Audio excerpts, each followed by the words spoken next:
for this week, we will have expressing rational number in decimal form to fraction form. So, paano nga ba nag-change ng decimal into fraction form? So, for example, we have terminating non-repeating decimal. So, let's say we have 67 hundredths.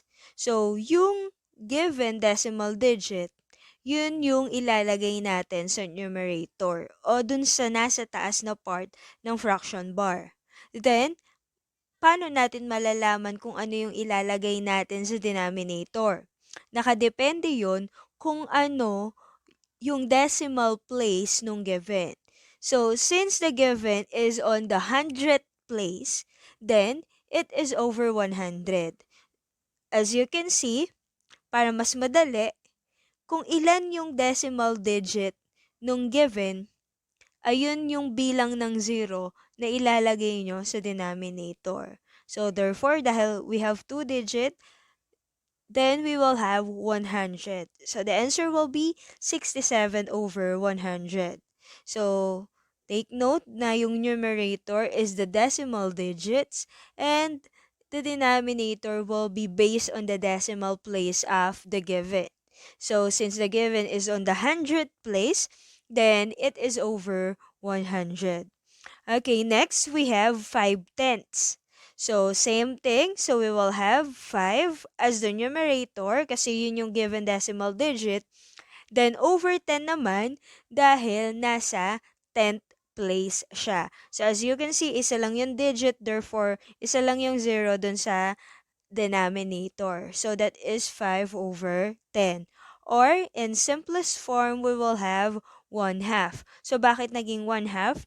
So, yung common factor between 5 and 10 is 5. So, 5 divided by 5, 1. 10 divided by 5 will be 2. Then, lastly, we have 8 and 7 hundredths.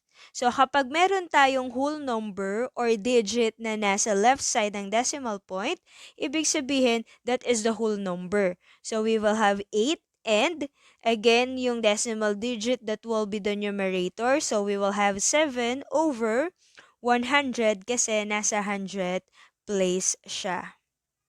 So, paano naman kung yung given natin ay repeating non-terminating decimal?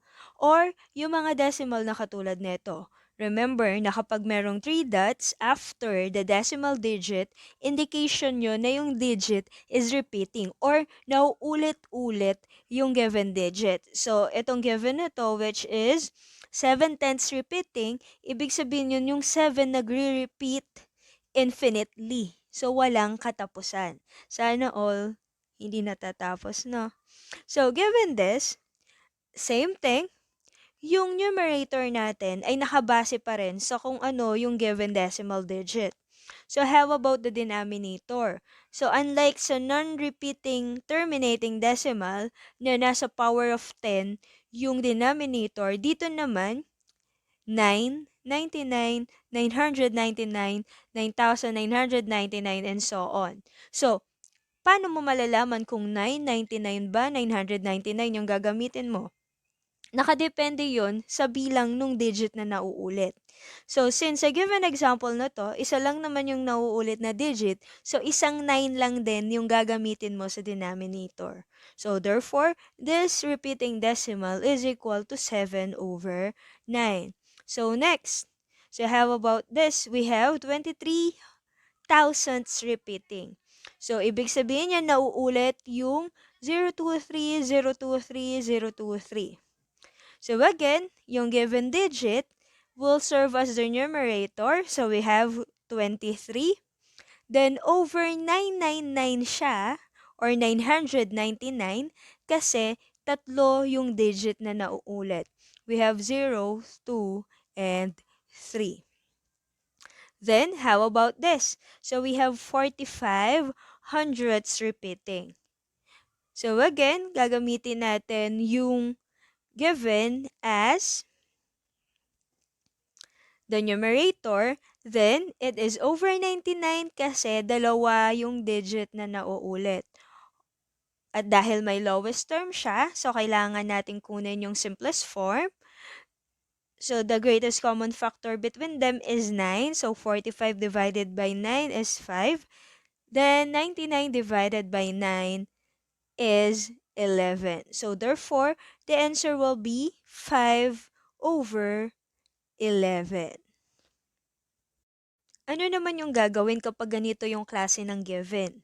Na merong repeating pero may naisamang hindi.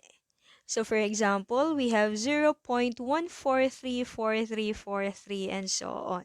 So ang nauulit is 4 and 3, tapos merong hindi nauulit na 1.